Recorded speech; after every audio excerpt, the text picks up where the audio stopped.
준결승으로 향하는 8강전은 각각 모두 발언 30초, 9분의 상호 토론과 작전 타임 후 상대를 공격할 수 있는 1침 토론 6분, 이후 심사위원 질의응답과 최종 발언으로 마무리된다. 자, 먼저 훈훈한 비주얼로 화제를 몰고 왔죠. 앙큼한 토너부터 모시겠습니다.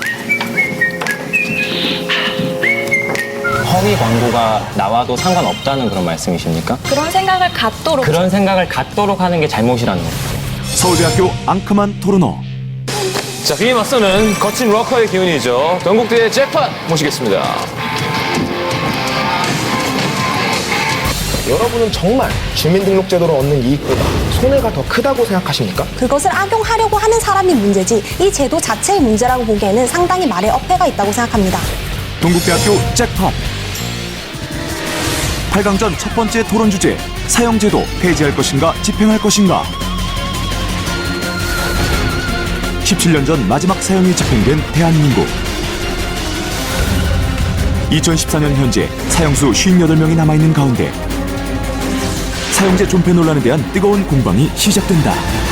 처음 받았을 때 어땠어요? 본인이 의견과 맞나요? 지금 찬성 반대가?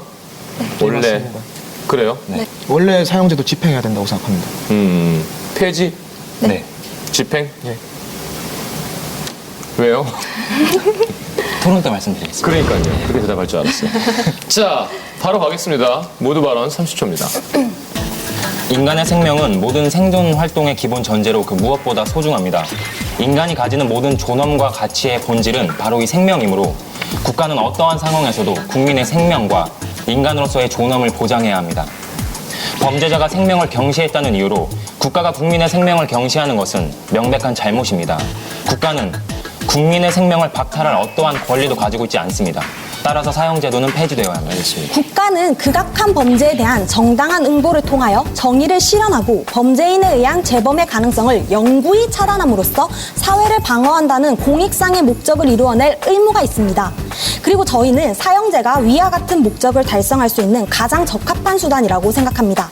그렇기에 저희는 사형의 집행을 찬성하는 바입니다. 자, 익숙한 주제인 만큼 또 서로의 논점과 어떤 논리의 약점이 잘 들릴 수 있을 것 같거든요. 그렇다면 죄질에 따라 적절한 형벌을 부과하여야 한다라는 원칙이 그 어떤 경우에도 인간의 생명을 침해, 훼손, 박탈해서는 안 된다라는 도덕적 원칙보다 더 우위에 있다고 보시는 겁니까? 저희는 이제 사형이 인권을 침해한다는 기준에 앞서서 인권을 침해한다는 것 인정합니다. 하지만 벌로서 존재하고 처벌적 기능을 우리가 보여줘야 한다고 생각하는 것입니다. 그러니까 무기징역과 사형의 그 차이를 상대적인 형량을 맞추기 위해서 인간의 생명권이 훼손돼도 된다는 말씀이십니까?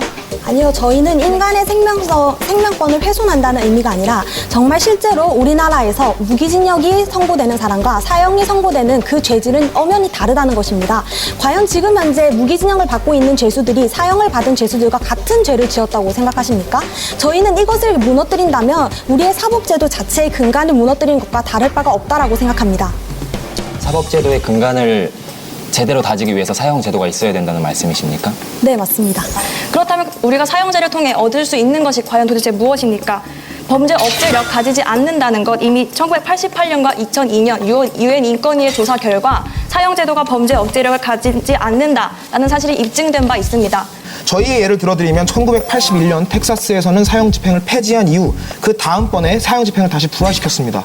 그 이후에 살인 사건을 분석해봤는데 약 10년 후 63%가량의 하락한 결과물이 나왔습니다. 사형제를 폐지함으로써 우리는 그 어떠한 생명, 특히나 극악무도한 흉악범의 생명권이라도 국가가 포기하지 않겠다라는 도덕적, 정치적 결단을 내리는 문제라는 것이지요. 실제 프랑스 같은 경우도 사형제를 폐지했을 때 국민 66%가 반대하였습니다. 반대하였지만 실행을 하였고 그를 통해서 생명권을 보다 더 보장하는 사회로 나아갈 수 있었던 것입니다.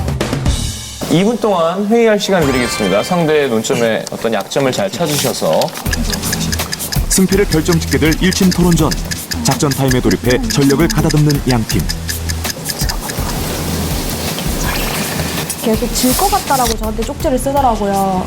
그래서 저는 옆에서 아니야 잘했어 그냥 그랬어요. 왜냐면 저는 그렇게 큰 후회가 없었거든요. 잠재적 범죄자들에게 예방 효과가 있다고 보시는 겁니까? 사후 처벌의 효과도 중요하다고 말하고 싶습니다. 과연 우리가 지금 현재 진행하고 있는 사법제도가 오직 예방의 효과만을 위해서 존재하느냐? 그것이 아니죠. 우리나라가 지켜지기 위해서 잘못한 죄인을 처벌하고 그것을 통해서 나라를 바로잡기 위해서 존재하는 것이 사법제도입니다. 범죄를 한 사람들을 처벌하기 위해서 그쪽에서 내놓을 수 있는 입법적인 제도와 대안은 어떤 것이 있습니까? 단계적 대안으로 절대적 종신형, 그러니까 가석방이 없는 종신형을 채택을 하다가 이제 수십 년이 지나서 엄격한 절차에 의해서 예를 들어서 20년 이상 수형을 하고 그리고 피해자의 동의가 있을 때만 출소가 가능한, 가석방이 가능한 상대적 종신형으로 단계적으로 전환하는 방법 등이 있을 수 있습니다. 네, 가석방 없는 종신형 말씀해 주셨습니다. 저희는 이것에 대해서 우리나라에 현실적으로 과연 그것이 가능한가라는 의문을 던지고 싶은데요. 우리나라 교도소가 상당히 부족하다는 것은 알고 계십니까? 네, 교도소도 상당히 부족하고 그것을 수용할 인원도 부족하고 그렇기 때문에 더 이상 만들어 나갈 자리도 없고 비용도 없습니다. 그렇다면 과연 어떻게 현실적으로 우리나라에서 그것을 수용할 수 있다고 말씀하시는 건지 정확하게 얘기를 해주실 수 있겠습니까? 한 가지만 덧붙이면 성남 보호관찰소, 소년원도 아니고 교도소도 아닌 그거보다 한 단계 낮은 수준의 혐오시설조차 성남에서 많은 반대로 인해서 거절당했습니다. 지금 수용해야 할 사람들은 아주 극악한 범죄를 저지른 사형수는 아닐지언정 범죄자들이겠죠? 그들을 수용할 만한 곳이 과연 있을까요? 또 이제 통계의 예를 들면 2012년 전 국민들은 약 80%는 사형에 찬성하고 있습니다. 또 집행에 관해서도 약 60%에 관한 과반수가 넘는 인원이 찬성을 하고 있죠. 그렇다면 이 말은 국민적 법감정과 국민적 수요가 사형의 집행을 찬성한다고 보아도 되는 겁니까? 그렇다면 여론조사가 국민적 법감정을 대변한다고 보시는 겁니까? 저희는 여론조사가 국민의 법감정을 대변한다고 말을 하지 않았습니다. 국민의 법감정이라는 게 무엇입니까? 국민의 법감정이라는 것은 국민이 느끼기에 과연 어떻게 해나가야 할 것인가, 법을 보는 국민의 시선이라고 할 수 있겠죠. 그러니까 전반적으로 토론이 답답했어요. 허공에다가 질문하는 듯한 그런 느낌을 계속 줬던 것 같아요. 알겠습니다. 우리 심사위원분들의 질문 좀 들어보도록 하겠습니다. 앙큼한 토론어에게 질문하겠습니다. 생명권은 어떠한 경우에도 절대적으로 존중돼야 된다는 것이 전제인 거죠? 우리나라 지금 휴전 상태인데 전쟁이 났을 때 어떻게 해야 되나요? 형벌의 3대 목적이 있잖아요. 네, 그런 것에서 음보도 이제 그 형벌의 목적 중에 하나인데 그런 피해자의 인권은 어떻게 생각해요? 그 가족의 고통은 그다음에 그 피해를 당한 당사자의 인권, 생명의 존엄성은 어떻게 할 것인가? 지금 상황이 우리한테 불리하구나. 심사위원들이 우리한테 이렇게 질문을 많이 하는 거 보니까 상황이 불리하게 돌아가는구나 하다 보니까 이제 또 막 벙찌고 느꼈어요. 아, 내가 앞에까지 내 말이 이분들한테 메시지가 전달이 안 됐구나. 망했다. 수용을 하는 도중에 진범이 밝혀져 석방이 됐어요. 만약 집행을 당했다면 이 사람의 그 생명의 존엄성이 어떻게 됐을까 그 생각을 해봤나요? 오판의 가능성은 어떤 사법 절차든 존재할 수 있다고 생각을 하고요. 그것을 줄여나가기 위해서 노력을 하는 것이 우리나라 대한민국의 사법부가 해야 할 일이라고 생각합니다. 그리고 또한 범죄자를 그렇게 사형을 시키는 과정에 있어서도 충분히 보다 조금은 더 인권을 중시할 수 있도록 범죄자가 더욱 고통을 받지 않을 수 있는 방법으로 하기 위해서 끊임없이 노력을 하고 있고요. 저희는 이것을 통해서 인권이 비록 어느 정도 가만히 될 수는 있겠죠. 하지만 더욱더 중요한 것은 우리 대한민국 전체 모두 국민의 안전을 위할 수 있는 길, 그것이 바로 가장 중요한 것이라고 생각합니다. 준비할 때는 막 엄청 집착스러울 정도로 준비를 하는데 막상 실전에 가면 떨진 않거든요. 긴장을 잘 안 하는 스타일이라서. 앙큼한 토론어와 잭팟 두 팀 중에 4강 진출팀을 알아보도록 하겠습니다. 총점 확인하죠. 자, 4강에 오를 팀은 과연 누구일까요? 팽팽하게 맞선 양 팀의 논리. 국가는 국민의 생명을 박탈할 어떠한 권리도 가지고 있지 않습니다. 따라서 사형제도는 폐지됩니다. 우리 대한민국 전체 모두 국민의 안전을 위할 수 있는 길, 그것이 바로 가장 중요한 것이라고 생각합니다. 4강에 오를 팀은 과연 누구일까요? 결과 보여주세요. 치열한 접전 끝 동국대 잭팟 4강 진출 확정. 자, 229점 대 242점으로 동국대 잭팟이 승리를 거뒀습니다. 제가 강용석 씨를 진짜 좋아해요. 다음 주에 토론아웃으로 한 번 더 간다는 사실이 굉장히 기쁘게 다가와요.